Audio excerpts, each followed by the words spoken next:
नमस्कार, मैं Deepti Dahiya forever medical power में आप सभी का स्वागत करती हूँ। आज हम बात करेंगे उन 2 रहस्यमय चीज़ों के बारे में, जो इतनी रहस्यमयी हैं कि हम उनको समझ ही नहीं पाते। आम इंसान तो क्या आज तक उनको साइंस भी नहीं समझ पाई। क्या है वो ऐसी 2 रहस्यमयी चीज़ें और उनके बिना हमारा कोई अस्तित्व नहीं और हम उनको ही नहीं समझ पाते। तो इस जीवन में आगे कैसे बढ़ेंगे?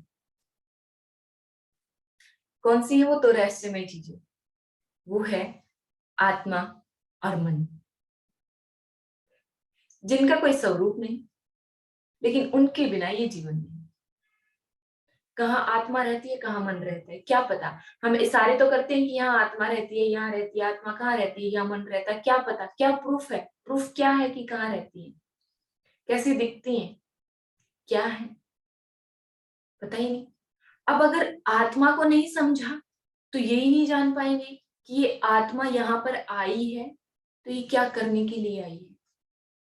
क्योंकि अगर हम किसी को समझेंगे ही नहीं, किसी के बारे में अगर हमें कुछ पता ही नहीं, तो हम कैसे अनुमान लगा पाएँगे कि वो कैसा होगा या उसकी कार्य करने की क्षमता क्या होगी?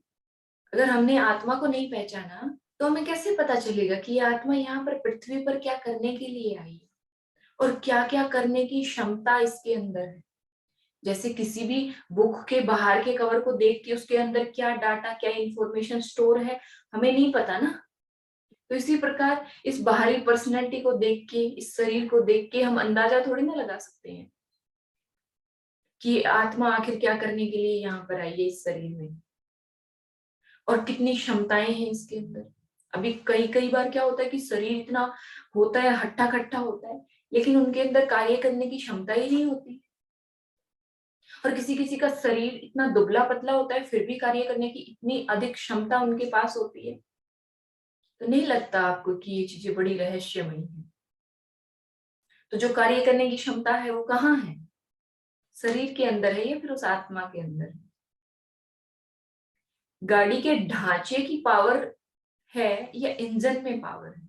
इंजन के अंदर कितनी कैपेबिलिटी है, कितनी कैपेसिटी है, कितनी तेज वो दौड़ सकता है। तो इस शरीर के अंदर जो इंजन है, आत्मा जो इस शरीर को चला रहा है, उसकी क्या क्षमता है? क्या पहचान है उसकी? अगर इसको ही नहीं जाना, तो जीवन तो अपने आप रहस्यमयी, अपने आप लगेगा चुनौतीपूर्ण। अब इस आत्मा के साथ-साथ एक रहस्यमयी चीज़ और आई है, वो क्या है? वो मन। मुझे क्या पता यहाँ मन है, पता नहीं, ऐसे प्रोग्रामिंग होती है हमारी, है ना? हाथ जाता है, यहाँ पे मन है, यहाँ पे आत्मा है, यहाँ पे आत्मा है। एनीवे, नहीं पता कहाँ पे है। तो ये मन इस आत्मा के साथ आया है। अभी इसका भी कोई स्वरूप नहीं है कि ये दिखने में कैसा है, इसकी भी क्वालिटी हमें नहीं पता। लेकिन ये मन हमें हमेशा विचलित करता है, तो ये आत्मा इसको साथ में लेकर आती क्यों है? ये भी समझने वाली बात है। दोनों साथ में आए, दोनों बहुत महत्वपूर्ण हैं।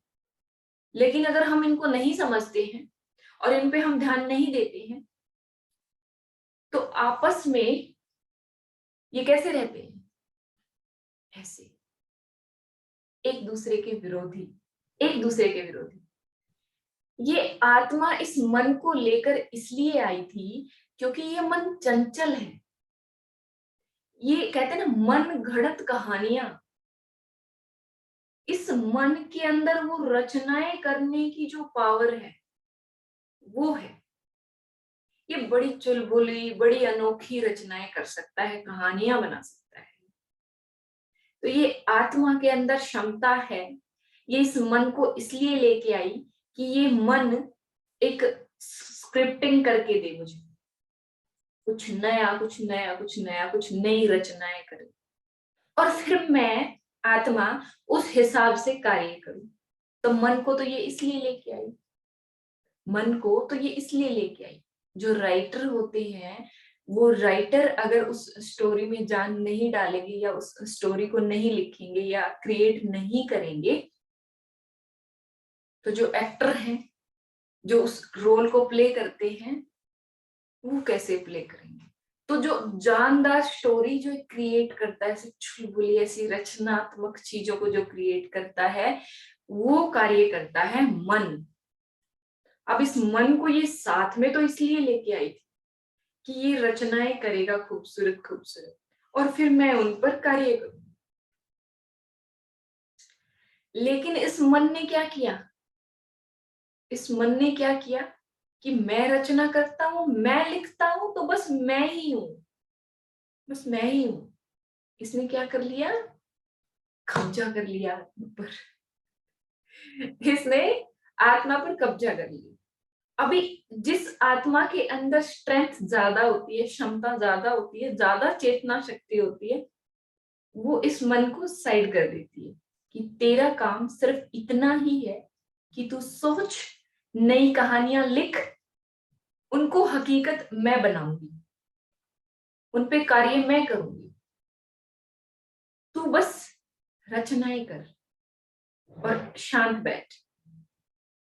तो जो थोड़ी पावरफुल सोल है, लाइक अभी सोल पावरफुल कैसे होती है और वीक कैसे होती है, अभी वो किस तरीके का अनुभव लेने के लिए आई है। जैसे अगर मान के चलो आपको सामने आपकी कोई पसंदीदा चीज रखी है और कुछ कजन बैठे हैं आपके आसपास, और वो पसंदीदा चीज मतलब आपकी बहुत ऐसे खाना है आपको, वो बहुत फेवरेट है आपकी, तो आप लड़ जाएंगे उनसे, लड़ जाएंगे, आप भिड़ जाएंगे, आप छीन लेंगे उनसे,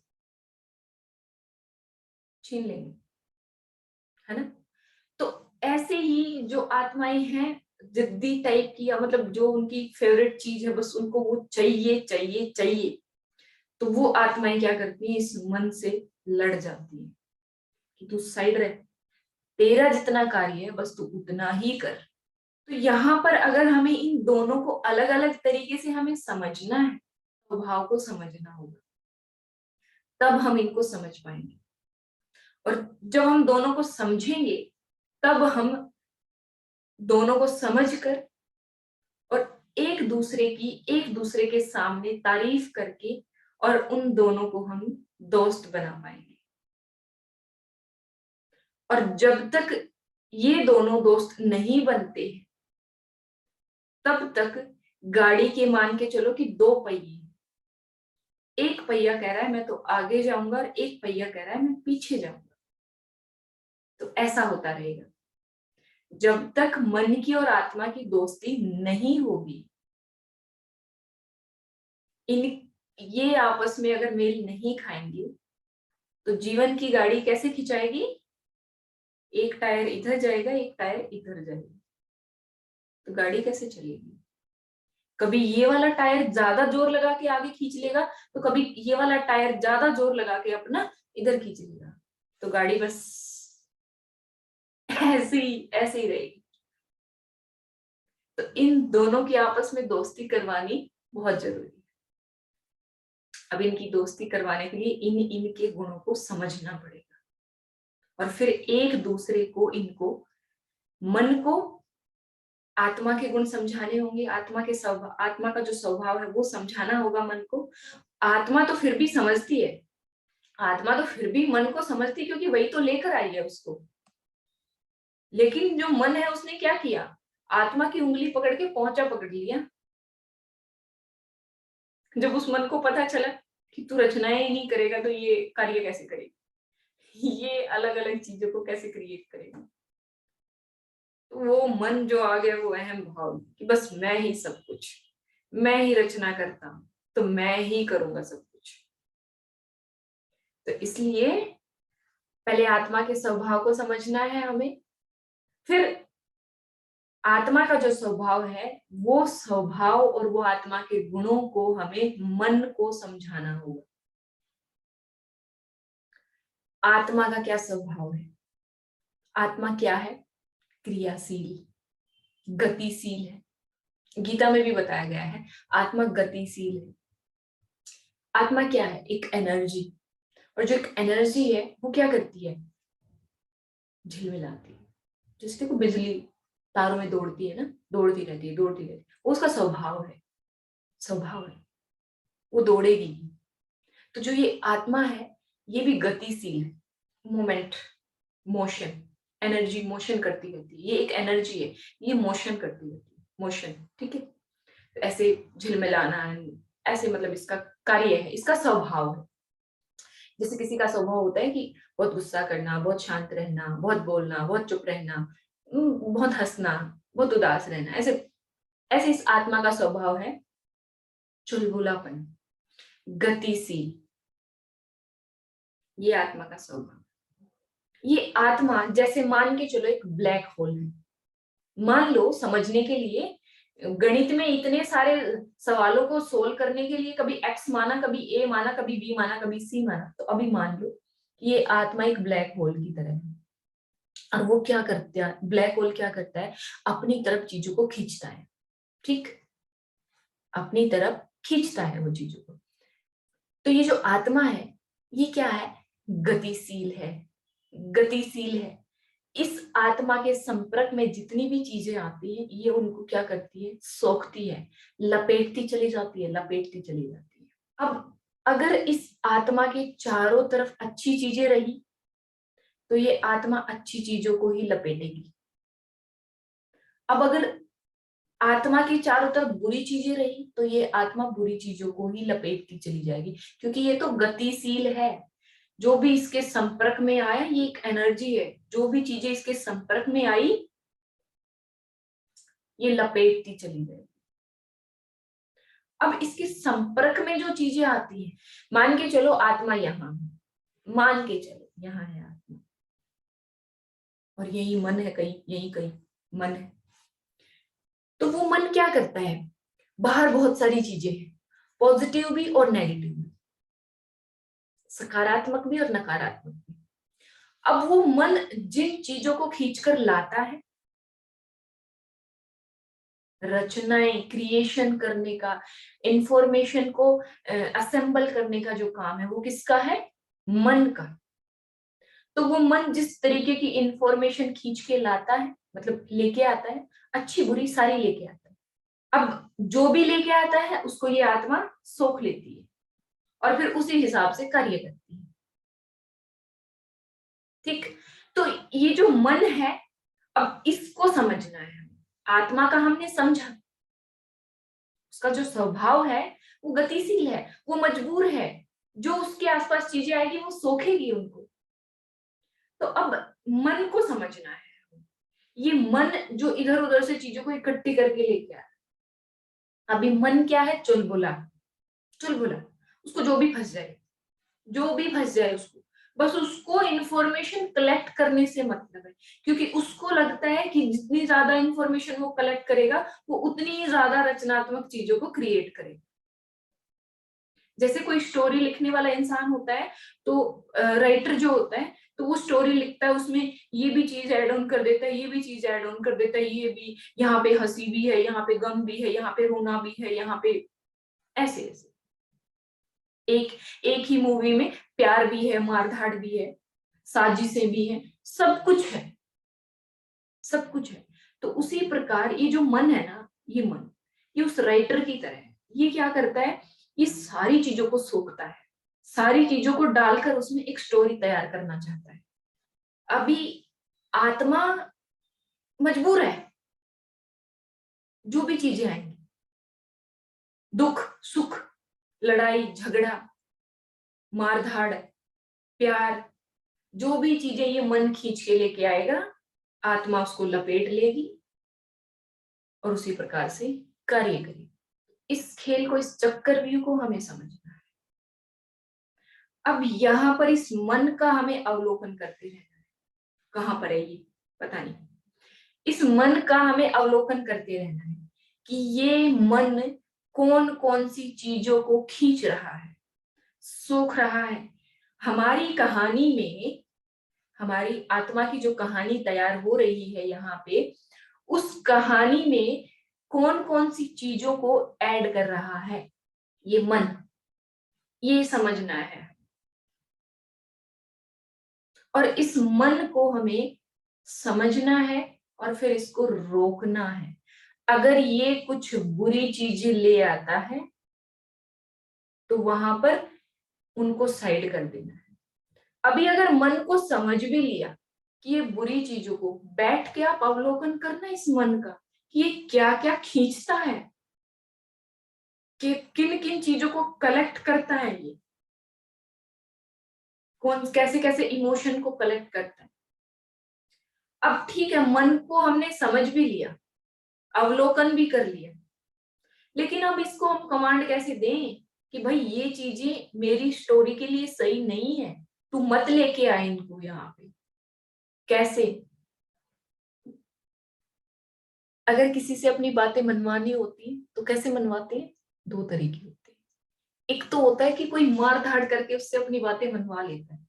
तो अगर कोई सोल बहुत ही स्ट्रोंग है, बहुत स्ट्रोंग है, जिद्दी है, जिद्दी है, तो वो उस मन को धमका के, डरा के, और उसको कह देती है कि इस तरीके की चीजें नहीं लेके आनी तो नहीं लेके आनी, मुझे अपनी ऐसी स्टोरी नहीं बनानी, मुझे अपने आप को इस तरीके से प्रेजेंट नहीं करना, तो स्टॉप दिस नॉनसेंस, ऐसी चीजें मत लेके आओ। वो आत्मा उसको डरा देगी, धमका देगी, उसको साइड कर देगी, बुरी चीजें कलेक्ट करने से रोक देगी। लेकिन अगर कोई इंसान इतना स्ट्रांग नहीं है, दबंग नहीं है कि किसी को मार धाड़ करके और वो चीजों को हासिल कर सके या किसी से अपनी बात मनवा सके, तो वहां पर जो दूसरा रास्ता है वो क्या है? प्यार। जी हाँ, प्यार, उसके साथ दोस्ती। अगर किसी से कोई कार्य करवाना है, अपनी बात मनवानी है, सबसे पहले उसको समझना है, उसकी कुछ तारीफें करनी है, उसके साथ दोस्ती करनी है, इतनी गहरी दोस्ती कि आप जैसा उसको कहें, समय आने पर वो आपके लिए करने को तैयार हो जाए। तो ये जो मन है, यही है क्या मन? बार बार यही याद जा रहा है, पता नहीं। तो ये जो मन है, ये क्या है? एक चुलबुला छोटा सा बच्चा, जिद्दी, जिद्दी बच्चा। ये भी चाहिए, ये भी चाहिए, ये भी चाहिए, ये भी चाहिए, ये जिद्दी। जैसे हम बच्चे को बहला देते हैं, माता पिता बच्चे को जैसे बहलाते हैं, फुसलाते हैं। अगर बच्चा गिर गया, अरे रे रे रे, चींटी को चोट लगी आपसे तो ज्यादा, उठो उठो उठो उठो, और वो बच्चा चुप हो जाता है, क्योंकि हमने उस बच्चे को एक कारण दे दिया, एक कारण दे दिया कि आप गिरे तो आपकी वजह से चोट उसको लगी। कई बार हम कह देते कि उसकी मम्मी आ जाएगी पीटेगी, तो बच्चा क्या हो जाता है? चुप हो जाता है। तो उसको एक कारण मिल जाता है कि नहीं नहीं, अगर मैं रोया तो मैंने तो उसको चोट पहुंचा दी है, अगर उस चींटी की मम्मी आ गई तो वो मुझे पीटेगी। तो वो बच्चा चुप हो जाता है, उसको जैसे ही कारण मिलता है वो चुप हो जाता है। ठीक। तो कुछ इसी प्रकार इस मन के साथ भी हमें दोस्ती करके प्यार से इसको समझाना होता है, ठीक उस छोटे बच्चे की तरह, एक कारण देके। जब हम कारण दे देते हैं तब वो अच्छे से समझ पाते हैं। अगर एक बच्चा जिद कर रहा है कोई खिलौना लेने की और हम उसको मना कर रहे हैं, नहीं दिलवा रहे हैं, वो जिद लगाए बैठा, बुरी तरीके से पसर गया सड़क पे, वो उसने ड्रामा पूरा क्रिएट कर रखा है, हम उसको डांट रहे हैं, चिल्ला रहे हैं, अभी 2 दिन पहले दिलवाया था, 4 दिन पहले दिलवाया था, मेरे पास नहीं है इतने पैसे, वो नहीं समझेगा, वो चिल्लाएगा। लेकिन अगर आप प्यार से उस बच्चे को एक कारण दे दें कि बेटा मेरी बस इतनी ही सैलरी है, इतना ये मेरे घर का खर्च है, अब अपने घर का ये खर्च है, नहीं है मेरे पास पैसे, अगर वो हम उसको कारण दे दें, जब आप इमोशनली उसके साथ एक अटैचमेंट बना के उसको समझाएंगे तो वो समझ जाए। तो ऐसे ही इस मन को समझाना होता है, ऐसे ही समझाना होता है इस मन को। जब ये कुछ बुरी चीजों को कलेक्ट कर रहा होता है, जैसी स्टोरी हमें अपनी क्रिएट नहीं करनी, अपनी आत्मा को समझो पहले, जैसी स्टोरी हमें क्रिएट नहीं करनी, और उसी तरीके की चीजें अगर ये मन कलेक्ट करता है, लेके आता है, तो उसको बोलो, देख भाई ये सही नहीं है, ये जो तू लेके आया है ना, ये इन्फॉर्मेशन, ये जो डाटा तू कलेक्ट करके लेके आया है, ये मेरी स्टोरी में मेल नहीं खाता, फिट नहीं बैठता, तो इसको साइड कर देते हैं और बहुत सारी इंफॉर्मेशन मिलेगी, एक अच्छी स्टोरी बनाएंगे, ऐसे ऐसे ऐसे कर सकते हैं, हम ऐसे कर सकते हैं, ऐसे इंटरेस्टिंग स्टोरी बनेगी। तो ऐसे समझा समझा के उस मन के साथ दोस्ती करनी है। पहले अपनी आत्मा को पहचानना है कि मेरा क्या स्वभाव है, मैं कितनी शांत आत्मा हूँ। वो कैसे होगा? आप मेडिटेट कीजिए, रिलैक्स होके बैठिए, लंबी गहरी सांसें लेके अपने अंदर उतर जाइए, अपने अंदर जो बाहरी आपके स्वभाव है, गुस्सा करना, चिल्लाना, किसी का ईर्ष्या करना किसी से, ये जो स्वभाव है, ये वाले जो स्वभाव है, इनको छोड़ के एक बार अपने अंदर झांको कि ये जब आत्मा इस शरीर में आई थी, मतलब जब जन्म लिया था, जब छोटा बच्चा था मैं, तो क्या ऐसा ही स्वभाव था मेरा? क्या ऐसा ही स्वभाव था? अंदर के उस सुकून को महसूस करें मेडिटेट करके, आत्मा को पहचाने मेडिटेट करके, और इस मन के साथ दोस्ती करें।